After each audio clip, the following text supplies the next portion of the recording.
선생님입니다. 오늘은요 여러분들 독립운동자이자 소설가였던 신채호 선생님에 대한 설명을 해드려 보도록 하겠습니다. 아시겠죠 여러분들?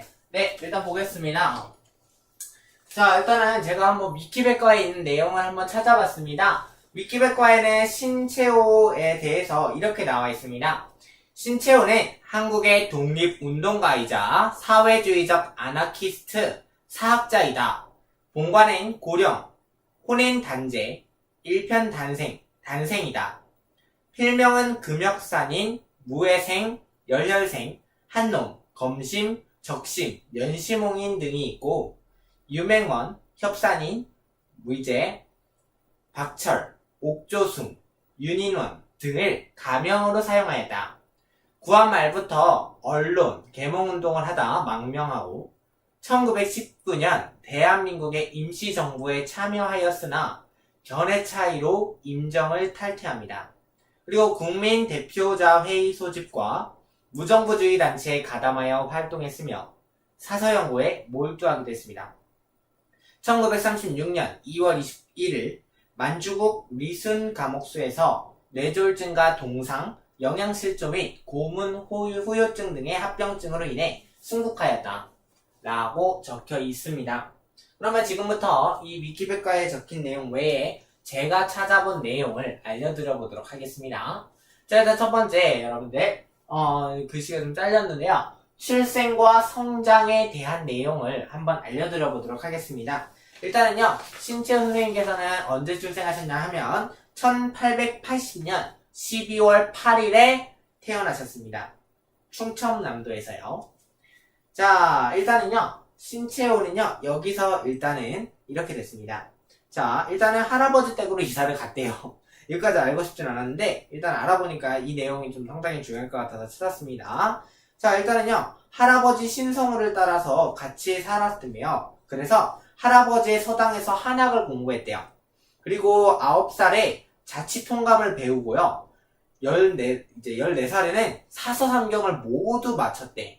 그래가지고 그 나이 때 그런 거 외울 수 있는 수준이 아닌데 다른 애들은 어른들도 못 끝낸 사람 많은데 얘는 다 맞춰서 야 진짜 신동이다 라는 소리를 많이 들었다고 합니다.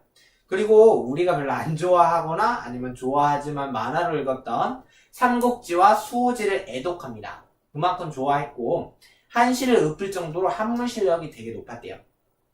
네, 그렇게 성장해가지고 부인 이제 결혼을 했어요. 16살에. 우리야 이제 저보다 어린 나이네요. 제가 17인데 16살에 결혼을 했대요.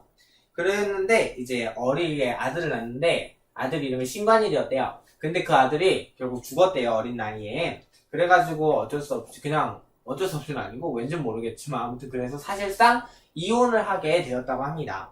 그리고 이제 형도 있었는데 형은 이제 결혼을 했는데 결혼하고 나서 이제 나중에 부인이 이제 다시 이제 결국은 신재호라는 이제 형은 이제 아마 27살인가? 그때쯤에 돌아가셨어요. 그래가지고 애가 있었는데 그 애를 어떻게 해야 되나 하던 중에 신채호가 정말 그 조카 딸들을 정말 친자식처럼 양육했어요. 네, 그 정도로 신채호 선생님은 대단하신 분입니다. 네, 진짜로 자기 딸처럼 애정을 가지고 키우셨다니까 얼마나 대단합니까? 그죠? 그 다음에 애국개몽운동. 글씨가 더 잘리니까 좀 짜증이 나는데 일단 애국개몽운동에 대해서 볼게요. 일단 언론 활동입니다. 어떤 활동을 했는지 한번 좀 알려드려 볼게요. 자, 일단은요 1905년에 성균관 박사에 임명됩니다. 신채호는요 성균관대, 지금 오늘날의 수원에 있는 성균관대가 기초예요. 이제 기초를 이뤘던 게 성균관이라는 그런 학교였는데 그 학교의 박사였대요. 그랬는데 그 다음날 임명된 다음날 사직을 하고요. 단발을 결행한 뒤에 낙향하여서 계몽운동을 시작했대요. 네. 그리고 이제 그 장지연이 을사늑약 있죠. 일본하고 체결했던 우리나라의 불평등했던 조약이에요. 을사조약하고 똑같은 건데 그때 당시에 외교권 박탈된 거. 그거를 반대하는 시리아 방성대국을 발표하는 사건이 발생을 합니다. 네. 그리고 신채호는요 시리아 방성대국을 이 내용을 되게 내용이 좋았대요. 그래서 그 내용에 대한 집필을 또 도왔고요. 그리고 이제 장지연 일산의견 반대하는 운동 펼쳤던 사람이 투옥돼가지고 그분이 이제 황성신문을 이끌었었는데 그분을 대신해서 이제 그분을 이제 이어서 황성신문을 이끌었대요. 그리고 결국은 폐간됐거든요. 그리고 나서 박은식의 도움으로 배대리 운영하던 대한매일신보 많이 들어봤을 거예요. 중학교 3학년 역사교육과정에 있는데 저도 배웠던 기억이 나서 아무튼 대한매일신보에 이제 주필로 초빙됩니다. 그러니까 글을 쓰라고. 그래가지고 대한매일신보에서 일했었어. 그래가지고 활발한 저술 활동을 펼치면서 많은 논설을 발표했고요. 그리고 이제 독사실론을 네 한국의 최초 고대사로 평가받는 건데 독사실론 신체화하면 독사실론이 나올 정도로 이름만큼 유명해요. 독사실론을 그의 나이 1908년에 이제 딸랑 28살밖에 안 됐는데 그 나이에 활발한 저술 활동을 펼쳤대요. 그러니까 글을 많이 썼다고. 그리고 실력도 상당했다라는 것을 말하고 있네요. 그래가지고 그리고 그 외에도 활발하게 언론 활동을 계속해 왔다고 합니다.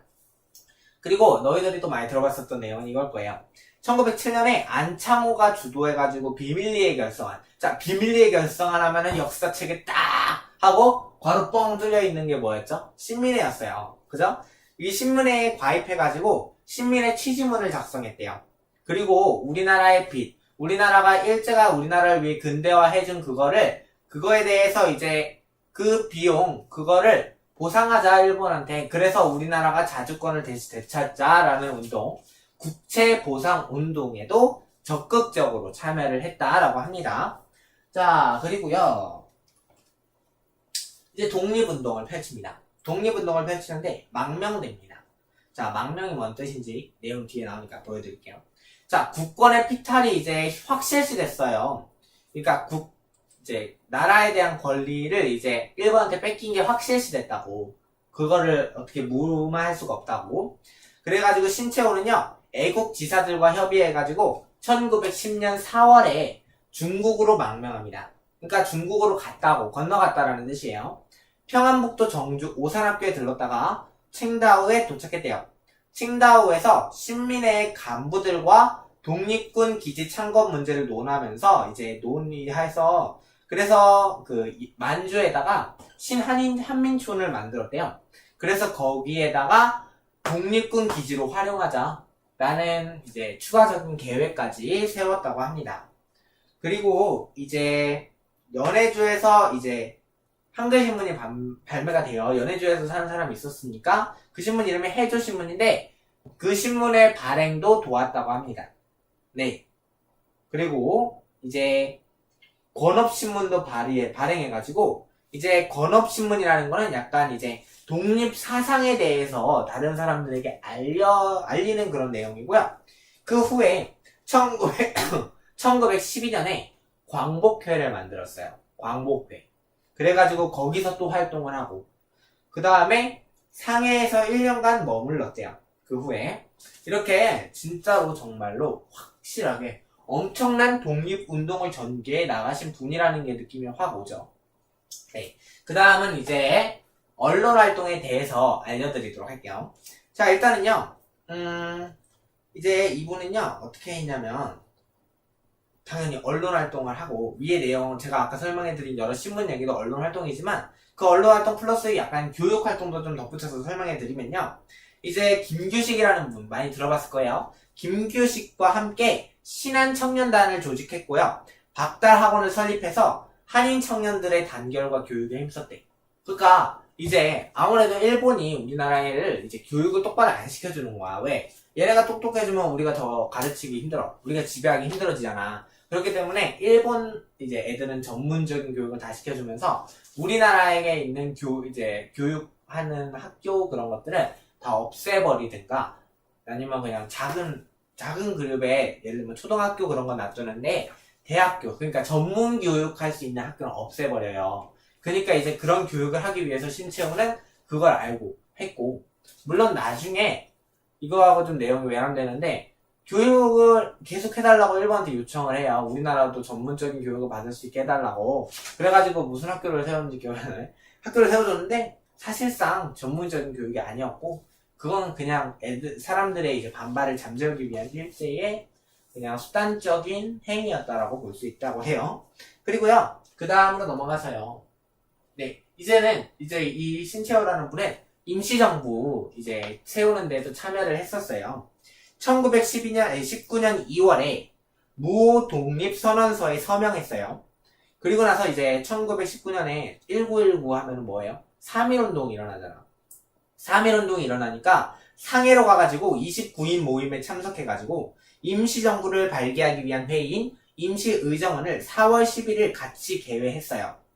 그런데 이승만의 과거 위임 통치 청원 전력을 지적하여 그를 반대했어요.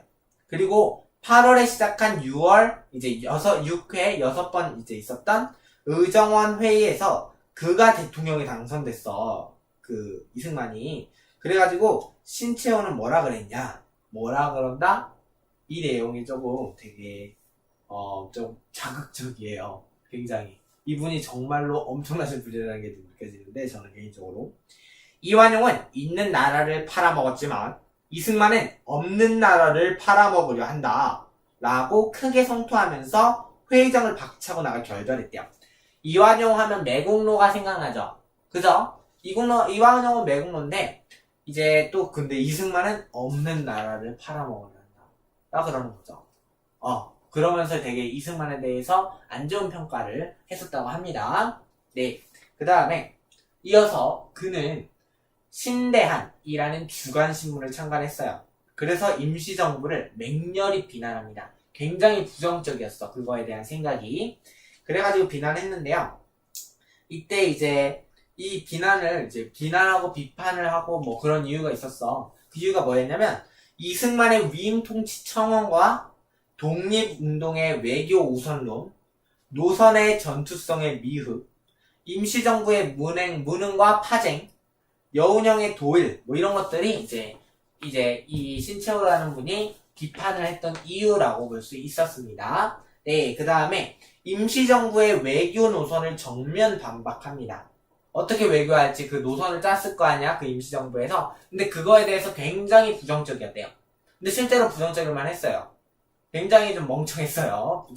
너희들 검색해보면 알 거야. 위키백과에 검색해보세요. 네. 저도 설명하기가 지금 다른 것도 좀 많기 때문에 넘어갈게요. 아무튼 이분은 보니까 또 주간신문 창간하고 굉장히 신문을 많이 만들어요. 그죠? 보면 그러네요. 그리고 이제 조선인 살상과 경제 침탈을 일본이 계속하잖아. 그래가지고 일본 외에도 우리나라에 있던 사람들도 조선 초대 총독이 데라우치 마사타케라는 일본인인데 그분이 총독이잖아. 조선 총독부의 총독이라는 거야. 대빵이라는 거야. 이 대빵인 사람이 계속 조선인을 죽여요. 그거를 비판했어요. 네. 그리고요, 이 시기에 신채호는요, 이승만한테 이렇게 편지를 보내요. 위임 통치 청원을 취하해라. 이런 편지를 2번이나 보냈는데 답을 받지 못했어요. 이승만도 받겠죠. 보긴 봤을 거예요. 그리고 이제 이분은 이랬습니다. 이제 북경으로 갑니다. 네, 북경으로 가가지고 보합단 조직에 참여합니다. 그리고 이분은 또 이제 결혼을 합니다. 28세에 이은숙이라는 사람이 이제 이회영이라는 사람 많이 들어봤죠? 이회영의 부인이 소개시켜줘가지고 박자혜 소개시켜준 사람이 박자혜인데 그분하고 결혼을 했대요. 아까 제가 결혼했다고 설명해드렸었죠. 결혼하고 나서 또 이제 결혼을 했대요. 왜 말했잖아. 애가 죽고 나서 사실상 이혼을 한 거가 됐다라고. 그리고 박자혜랑은 이제 또 이제 살다가 3년간 함께 생활하다가 아들 낳죠, 당연히 그때. 그랬는데 이제 가난해졌어. 생활보호 문제가 생겨가지고 둘 다 이제 귀국을 시켰습니다. 네. 그리고 나서 이제 통일책진회를 조직을 했었죠. 네. 됐습니다. 그 다음으로 넘어가서요. 이번에는 신채호의 국사연구 내용. 그러니까 왜 국사연구를 했겠어? 우리나라가 일제히 넘어갔으니까 그 역사를 돌아보면서 우리나라가 더욱더 자주권을 빨리 회복할 수 있고 빨리 더 독립을 하기 위한 그런 정책의 발판을 마련하고자 역사적으로 있었던 사건에 대해서 연구를 할 필요성을 깨달았다. 그걸 느껴서 국사연구를 했대요. 그러니까 국사연구를 하면 뭐 했는지 한번 볼까요? 한번 볼게요. 제가 여기다 적어왔거든요. 자, 일단은요. 이분은 이렇게 됐대요. 일단 국사 연구를 하게 이제 시작한 계기가 이제 아는 국정의 대학계 교수가 있었대요. 이석증이라는. 그랬는데 근데 이거 잠깐만 나 깜짝 놀랐어요. 이름이 이석증인데 이석증 알죠? 귀에서 흔들리는 거, 방구리가 흔들리는 거. 굉장히 좀 오래 생각해네요. 이 부분은 제가 안 읽었었나봐요. 좀 놀랐습니다. 네, 이분은 이제 국사 연구를 계속해요. 이때부터 도서관 열람과 편의를 허용해줬어요. 그 교수님이 아시는 분이었고. 그래가지고 1924년 1월에 동아일보에 조선고래 문자와 시가의 변천을 게재하고 1924년 10월부터 1925년 3월까지 상고사 이두문 명사 해석법 이런 것도 하고 삼국사기 등 동서양자 상황고증 삼국지 동의열정 교정 평양패수고 전후 사망고 조선역사상 일천열례 제일대사건 이런 것들 이거에서 조선역사상 일천열례 제일대사건이라는 글은 아직도 전해져 내려올 거예요. 그 내용은 정말로 우리나라를 정확하게 비판하고 있고 정확하게 빡 집어가지고 빡 핵심만 팍팍팍 꽂히게 말을 하고 있어요. 정말 대단하죠. 그리고 또 이제 조선 상고사라는 책을 집필까지 했습니다. 알겠죠? 이분은 이 정도로 정말 우리나라를 사랑했고 우리나라의 역사와 중국의 역사, 중국은 이웃나라잖아요. 이웃나라랑 무슨 일이 있었는지, 그리고 이웃나라랑 우리나라랑 역사적인 겪음이 비슷하겠죠? 그러니까 이제 중국에 있던 역사도 많이 연구를 했었다고 합니다. 실제로 굉장히 많이 연구를 했었대요. 그리고 이제 이분은 지금 보면요, 정말로 이렇게 역사를 했고, 근데 이렇게 정말로 더욱더 열심히 정말로 할 수 있었을 수도 있어요. 그죠? 그렇잖아요? 그런데 생애 후반에 안타까운 일이 벌어집니다. 무정부주의 활동을 펼쳐요. 하지만 감옥에 갇히고 결국은 최후를 맞게 됩니다. 자, 일단은요, 무정부주의 활동 내용 좀 볼게요. 신채월은요, 1923년 이후에 이회영과 유자명, 그리고 중국인 이석증 교수와 교류하여 무정부주의의 사상을 갖게 됩니다. 무정부주의 말 그대로 정보 없이라고 하는 거예요. 그리고 이분도 많이 들어보겠다. 1923년에 의열단장 김원봉이 신채호를 만나기 위해 북경을 방문하고 나서 이제 만나가지고 의열단의 정신을 문화화해달라 라는 요청을 했대요. 김원봉이 신채호를 만나기 위해서. 그래서 이에 신채호는 김원봉의 요청에 따라서 상하이로 와서 폭탄을 만드는 시설을 살펴보고요. 약 한 달 동안 여관방에 앉아가지고 한국 독립운동사에서 중요한 위치를 차지하는 의열단. 의열단도 많이 들어봤죠. 의열단이 다뤄진 영화도 있잖아. 의열단 선언, 즉 조선혁명선언문을 직접 집필을 합니다. 거의 100%. 엄청 많은 부분을 이 신채호라는 분이 많이 썼다고 해요. 그리고 1927년 텐진 조약 많이 들어봤죠. 그 지역이에요. 중국 텐진에서 무정부 동맹 동방연맹이 조직되었는데 신채호는 이필영과 함께 조선 대표로 참가하였대요. 그리고 같은 해 그 나라 본국에서 좌우합작운동. 자, 좌우합작도 많이 들어봤죠. 좌우 왼쪽과 오른쪽이 함께 작품을 만든다는 거예요. 그런 운동을 펼쳤대요. 좌우합작을 위해서 신관회가 조직됐어요. 신관회도 많이 들어봤죠. 신민회, 신관회 둘 다 많이 들어봤을 것 같아요. 비슷한데 헷갈렸었죠, 중학교 때. 아무튼 간에 신관회가 조직이 됐어요. 좌우합작 운동을 전개했어요, 신관회는. 그 조직이 되자마자 홍명회와 안재영의 권유로 이에도 참여했어요. 그리고 이 무렵에 무정부주의 사상을 담고 있던 대오코의 일석담, 용과용의 대격전 등의 글을 또 남겨요.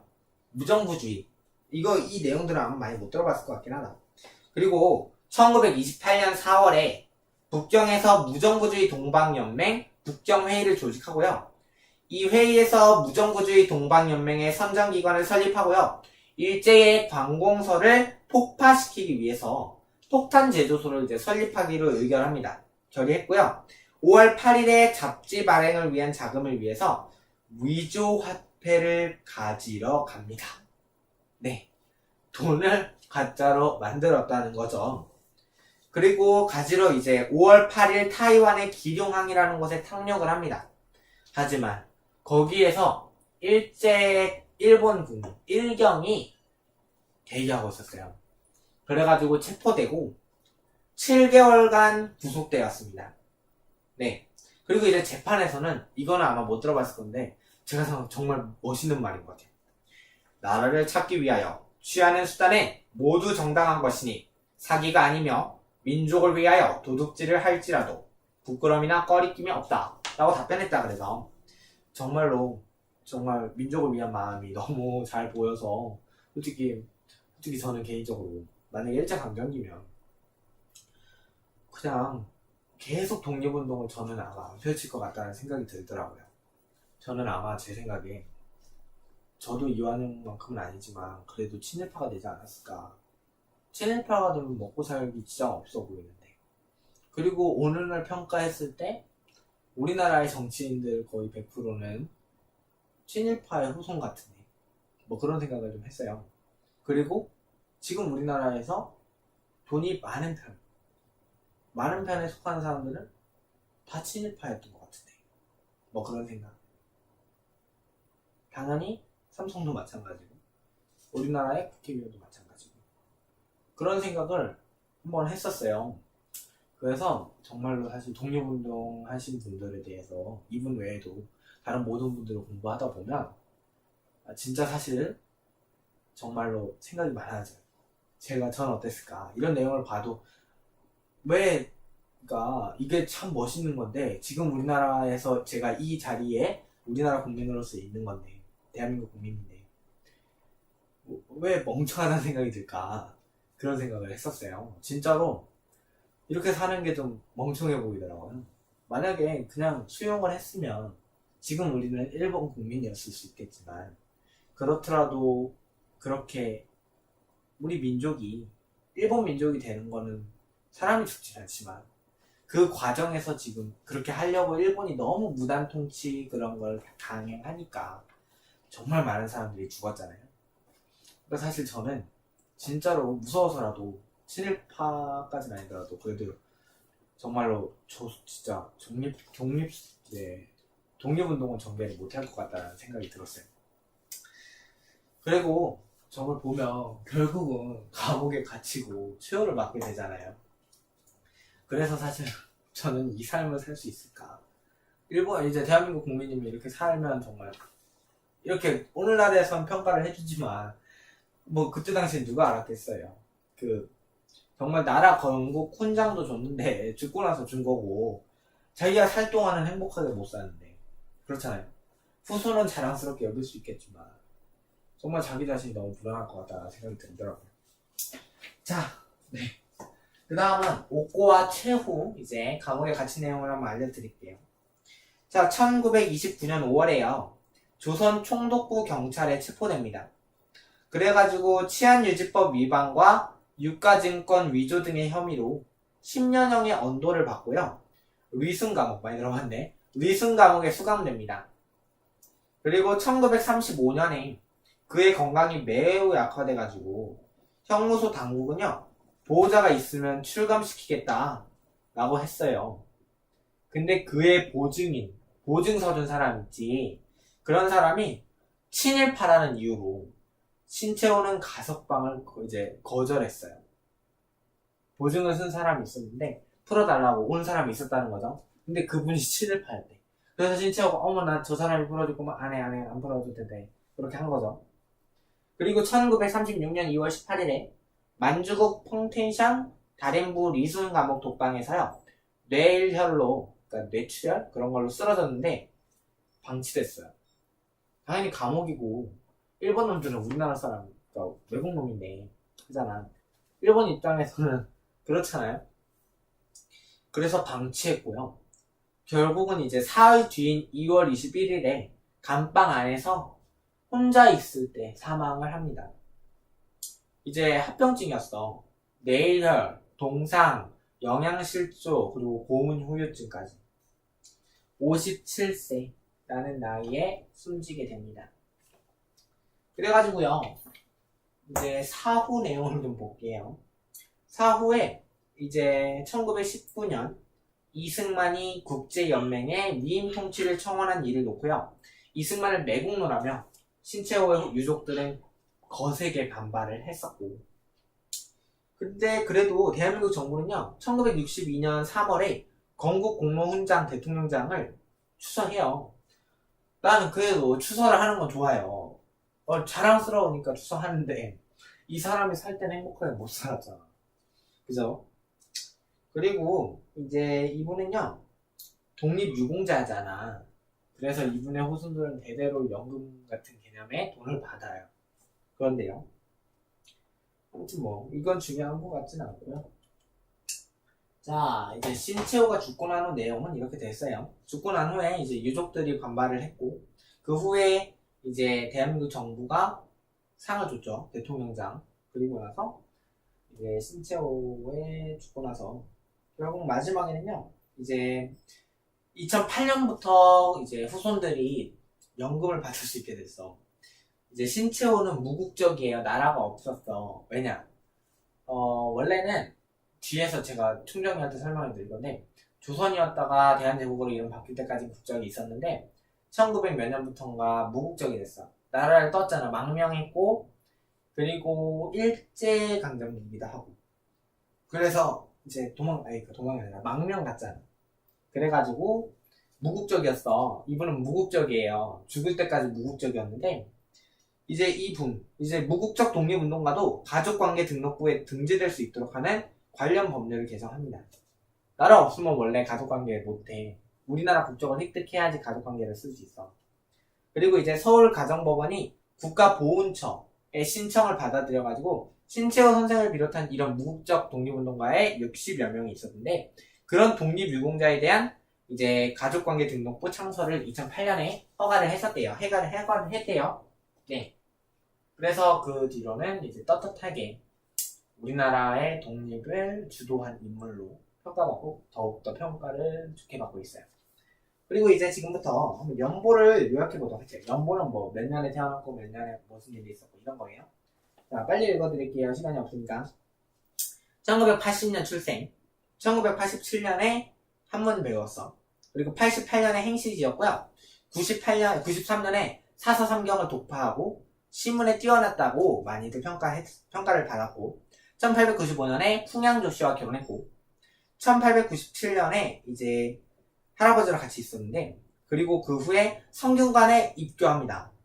네, 성균관에 입교하고요. 독립협회운동에 이때 참여해요. 그리고 나서 1905년, 7년 후에 마침내 공부 열심히 해가지고 성균관 박사가 됐어요. 그러고 나서 1907년에는 신민회를 가입했고, 그거 하면서 국채보상운동에도 참여를 했고요. 그 다음에 1908년에는요 독사신론을 발표합니다.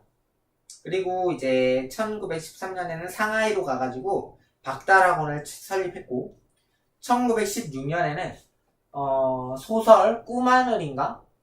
소설 집필인데 꿈하늘이라는 소설을 집필을 했고, 그리고 나서 1919년에 북경에서 독립운동을 하던 중에 상하이로 가가지고 상해 임시정부, 상해는 상하이예요. 상하이의 임시정부에 수립이 되라고 이렇게 수립하기 위해서 거기 그 단체에 참여했는데요. 이승만의 미국 위임 통치 노선에 반대해가지고 북경으로 다시 돌아왔습니다. 그리고 후에 군사통일주비회의 소집을 위해서 계속해서 끊임없이 노력을 했고요. 1922년에 의열단의 행동 강령인 조선혁명선언을 기초로 작성을 해 나가고요. 1927년에 신간회의 발기인으로 참여합니다. 그리고 하지만 이제 이후에는 되게 비참해요. 1928년에 국제위패 사건에 연루돼가지고요. 타이완의 기륭항에서 미리 대기하고 있었던 일본 경찰에 의해서 체포돼가지고 여순 감옥에 투옥됩니다. 그리고 1930년 5월에 치안유지법 위반 혐의로 10년형을 선고받고요. 1936년 2월 21일에 여순 감옥에서 옥중에 사망합니다. 그리고 62년에는 건국훈장 대통령장이 추서가 되게 됐고요. 그 다음 마무리 요약 정리를 해보도록 하겠습니다. 이 흰색 왜 나왔는지 모르겠네. 자, 마무리 요약 정리도 한번 해드릴게요. 열심히 봐주세요. 자, 일단은 출생은 계속 말했죠. 1988년 12월 8일, 88년이 아니구나. 죄송해요. 그때 한문을 깼고, 80년 12월 8일에 충청남도에서 태어났고요. 1936년 2월 21일에 돌아가셨어요. 향년 56세의 나이로 돌아가시게 됐고, 이제 이분의 직업은요, 되게 여러 개예요. 보면, 일단은, 지금 제가 말한 내용만 해도 많잖아. 언론인이기도 하고, 뭐, 독립운동가이기도 하잖아요. 직업은 첫 번째, 독립운동가였죠, 당연히. 독립운동가였고요. 그리고 또, 사학자였죠. 학문 연구했잖아. 사학자였고요. 그리고, 언론을 여러 활동을 했잖아. 그러니까 언론인이기도 하고, 그리고 소설 꿈하늘이라는 책도 제가 집필했다 그랬죠? 소설가이기도 해요. 이분은 오늘날은 투잡을 뛰어야 된다, 그래야 먹고 산다라 그러는데 이분은 포잡이네요. 그죠? 포잡. 그리고 이분의 국적은요, 1880년부터 1897년까지 조선이었어요. 그랬다가 이제 대한제국으로 이름 바꿨잖아. 그래서 1897년부터 1910년까지 대한제국의 사람이었습니다. 네. 그리고 나서 1912년부터 1936년까지는 무국적이었고요. 그리고 나서 학력. 자, 제가 계속 말했잖아요. 지금 수원에 성균관대 있거든요. 학력은요, 좀 무관하네. 성균관